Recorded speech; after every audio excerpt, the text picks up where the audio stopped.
ఇప్పుడే జీ5 app download చేయండి. చూడండి మీ ఫేవరెట్ టీవీ షోస్ ఎప్పుడైనా ఎక్కడైనా. మీ ఇద్దరి పెళ్లి ముగిసిపోయింది కౌశికి.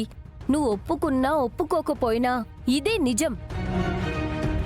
మీరిద్దరూ కలిసి ఉండడం వల్ల ఒకరినొకరు బాధ పెట్టుకోవడం తప్ప ఇంకేం ఉండదు. మా అక్క బావల ప్రేమ గురించి కానీ పెళ్లి గురించి కానీ మాట్లాడే అధికారం నీకు లేదు దివ్యాంక. వాళ్ళ మధ్య ప్రేమ ఉందో లేదో చెప్పడానికి నువ్వెవరు?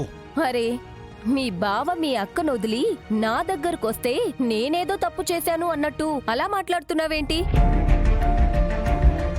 మా అన్నయ్య అసలు ఇక్కడికి ఎందుకొచ్చాడు, ఎవరు ఎవరికి ఫోన్ చేస్తే ఇదంతా జరిగిందో నాకు తెలియదనుకుంటున్నావా? ఏ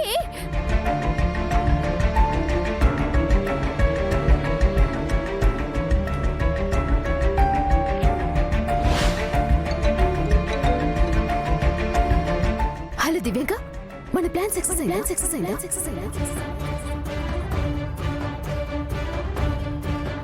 వదిన సురేష్ అనే మీద అరిచేసిందా? ఇద్దరు తిట్టుకున్నారా? అయితే అన్నయ్య ఇవాళ ఇంటికి రానట్టే కదా? పోనీలే, అనుకున్నది సాధించాను. లేకుంటే ఎంతగా వద్దని చెప్పినా యానివర్సరీ చేసుకుందాం అనుకుంటారా? ఇప్పుడు ఎలా యానివర్సరీ చేస్తారో నేను కూడా చూస్తాను. 10 నిమిషాల్లో ఇంట్లో ఉంటాం నిషి. అప్పుడు చూద్దు గాని ఎలా చేస్తామో.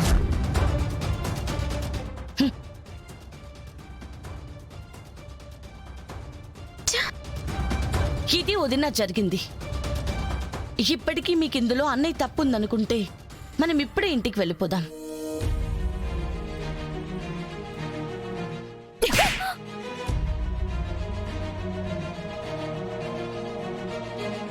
ఇంకోసారి ఇలాంటి పిచ్చి పనులు చేస్తే చంపదెబ్బతో ఆగను దివ్యాంక.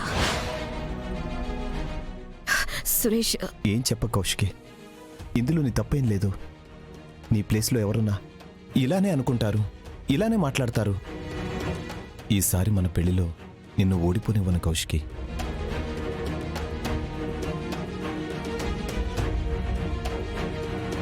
చూడు దివ్యాంక, నువ్వు మా వదిన జీవితంలో కలకలం సృష్టించాలని చూస్తే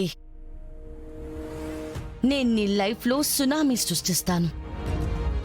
అది ఎలా ఉంటుందో, ఎంత భయంకరంగా ఉంటుందో నీకు బాగా తెలుసు.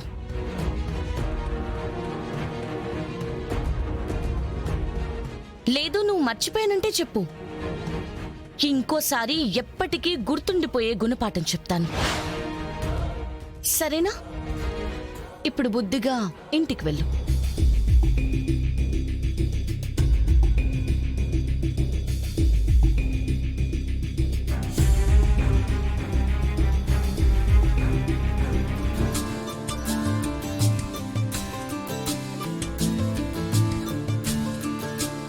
ఈరోజు మీ పెళ్లి రోజు దినా. మీరెప్పుడు ఇలాగే హ్యాపీగా ఉండాలి. Happy wedding anniversary.